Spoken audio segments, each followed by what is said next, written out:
found.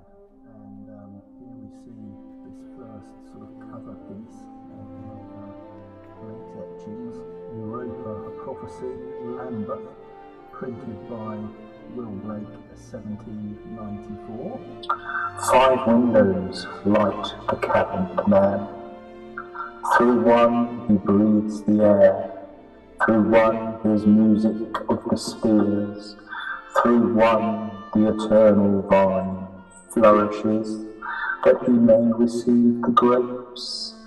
Through one can look and see small portions of the eternal world that ever groweth.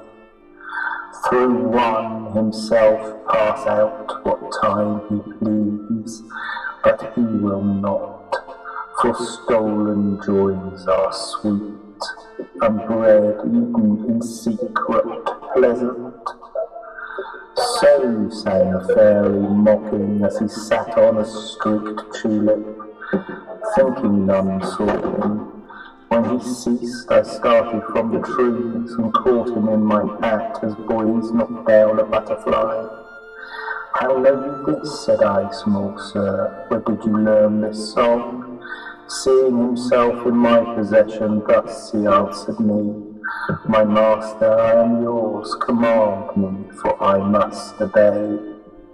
Then tell me, what is the material world, and is it dead?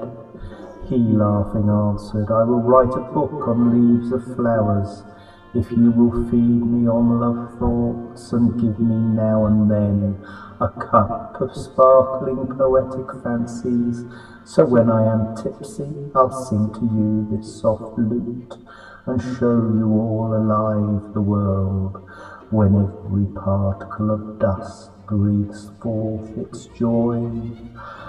I took him home in my warm bosom as we went along. Wild flowers I gathered, and he showed me each eternal flower. He laughed aloud to see them whimper because they were plucked. They hovered round me like a cloud of incense.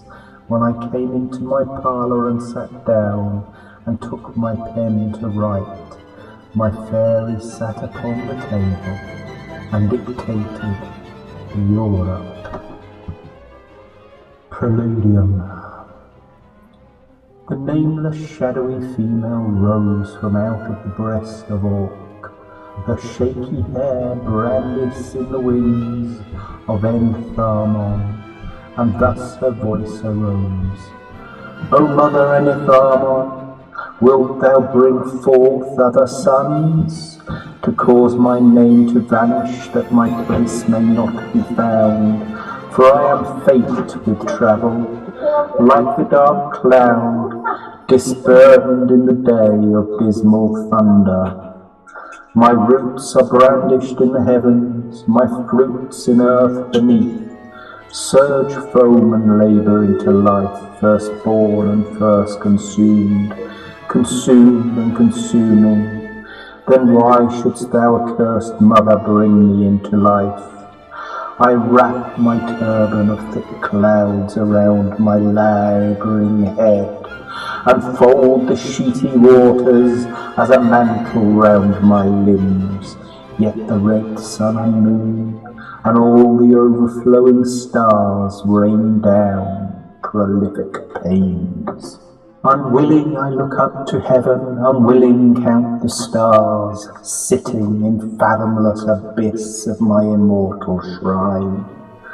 I seize their burning power, and bring forth howling terrors, all devouring fiery kings, devouring and devoured, roaming on dark and desolate mountains, in forests of eternal death, shrieking in hollow trees.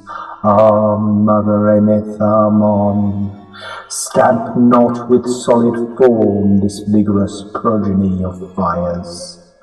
I bring forth from my teeming bosom myriads of flames, and thou dost stamp them with a signet. Then they roam abroad and leave me void as death. Ah, I am drowned in shady woe and visionary joy.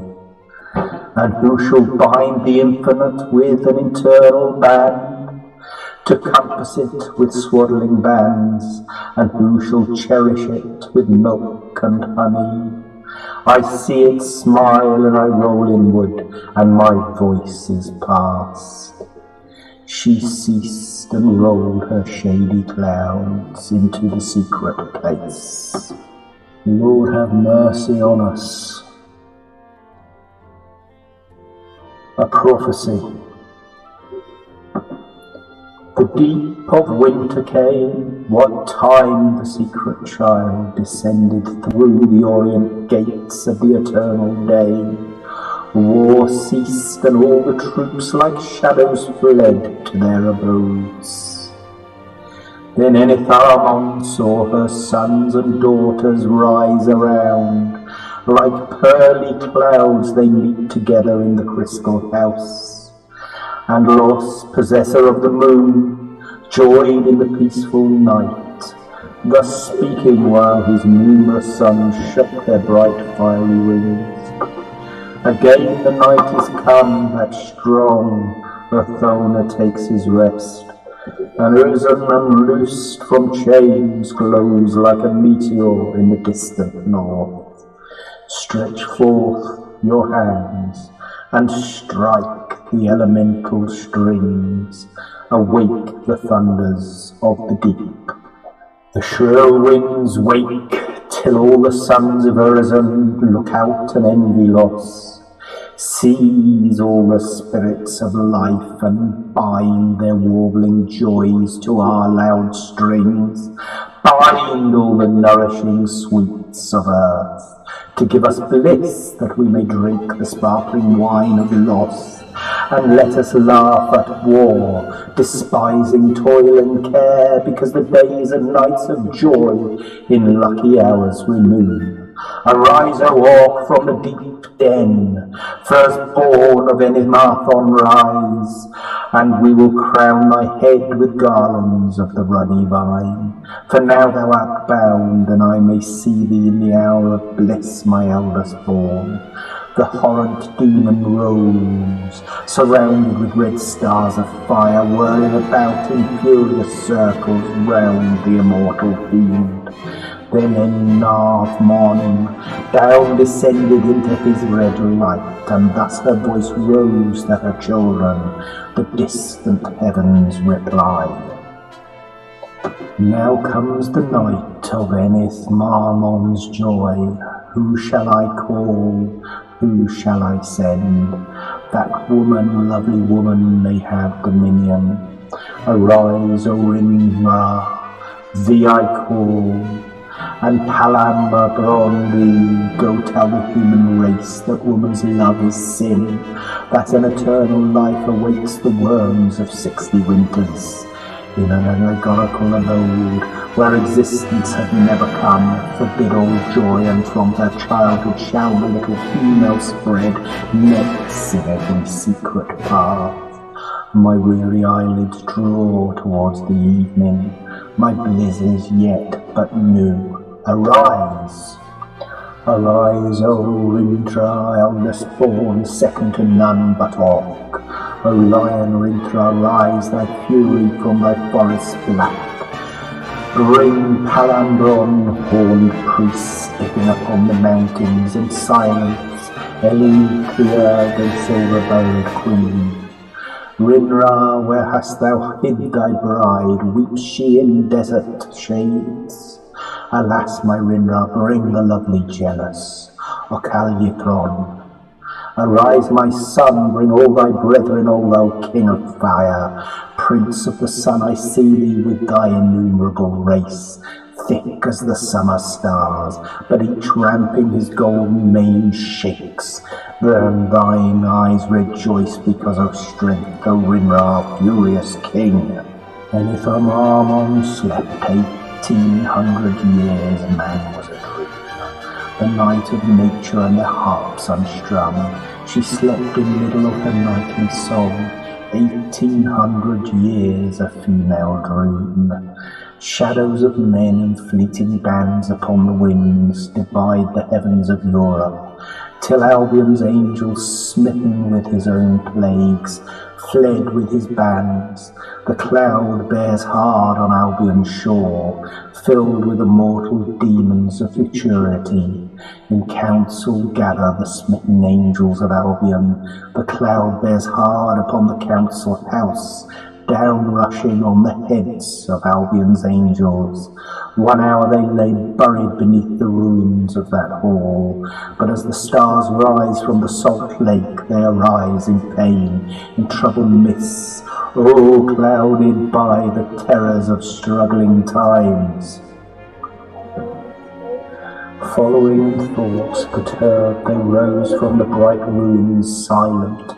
The fiery king who sought his ancient temple, serpent-formed that stretches out its shady length along the island white. Round him rolled his clouds of war. Silent the angel went along the infinite shores of Thames to golden Verulam. There stand the venerable porches, that high towering near their oak-surrounded pillars, formed of massy stones uncut with toll, stones precious, such eternal in the heavens, of colours 12, few known on earth, give light in the opaque, placed in the order of the stars when the 5 senses whelmed in deluge all the earth-born man, then turned the fluxile eyes into 2 stationary orbs, concentrating all things. The ever-varying spiral ascents to the heavens of heavens were bended downward, and the nostrils' golden gates shut, turned outward, barred and petrified against the infinite. Thought changed the infinite to a serpent, that which pitieth, to a devouring flame. The man fled from its face and hid in forests of night. Then all the eternal forests were divided into earths rolling in circles of space, that like an ocean rushed and overwhelmed all except this finite wall of flesh. Then was the serpent temple formed, image of infinite shut up in finite revolutions, and man became an angel, heaven a mighty circle turning, God a tyrant crowned. Now arrived the ancient guardian at the southern porch, that planted thick with trees of blackest leaf, and in a veil obscure enclosed the stone of night. Oblique it stood, o'erhung with purple flowers and berries red, image of that sweet south, once open to the heavens and elevated on the human neck, now overgrown with hair and covered with a stony roof. Feet downward is sunk beneath the attractive north, that round the raging whirlpool draws the dizzy inquirer to his grave. Albion's angel rose upon the stone of night. He saw arisen on the Atlantic, and his brazen book that kings and priests had copied on earth expanded from north to south, and the clouds and fires pale rolled round in the night of Enitharmon, round Albion's cliffs and London's walls. Still Enitharmon slept. Rolling volumes of grey mist involved churches, palaces, towers, for Urzon unclasped his book, feeding his soul with pity. The youth of England hid in gloom, cursed the pained heavens, compelled into the deadly night to see the form of Albion's angel. Their parents brought them forth, and aged ignorance preaches, canting on a vast rock, perceived by those senses that are closed from thought, bleak, dark, abrupt, it stands and overshadows London city. They saw his bony feet on the rock, the flesh consumed in flames. They saw the serpent temple lifted above, shadowing the island white. They heard the voice of Albion's angel howling in flames of awe, seeking the trump of the last doom. Above the rest, the howl was heard from Westminster, louder and louder. The guardian of the secret codes forsook his ancient mansion, driven out by the flames of orc. His fur robes and false locks adhered and grew one with his flesh, and nerves and veins shot through them with dismal torment, sick, hanging open the wind. He fled, grovelling along Great George Street, through the park gate. All the soldiers fled from his sight. He dragged his torments to the wilderness. Thus was the howl through Europe, for orc rejoiced to hear the howling shadows, but Palamabron shot his lightnings trenching down his wide back, and Rintra hung with all his legions in the nether deep. Enitharmon laughed in her sleep to see a woman's triumph. Every house a den, every man bound. The shadows are filled with spectres, and the windows wove over with curses of iron.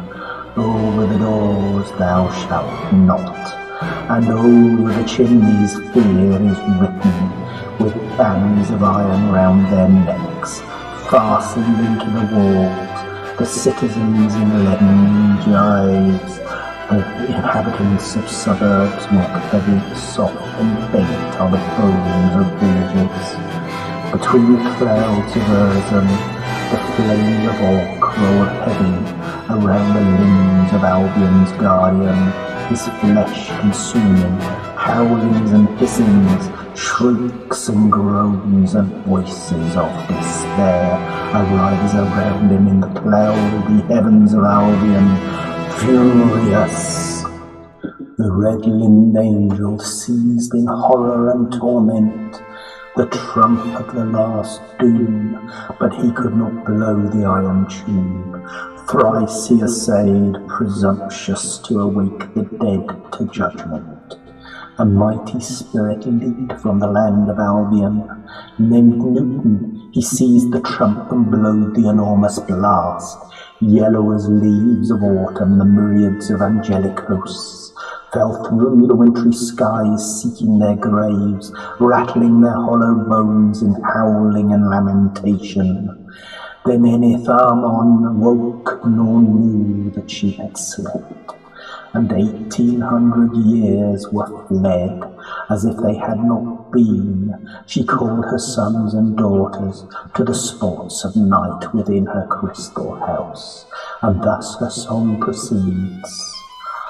Arise, Ethynthus, though the earthworm call, let him call in vain till the night of holy shadows and human solitude is past.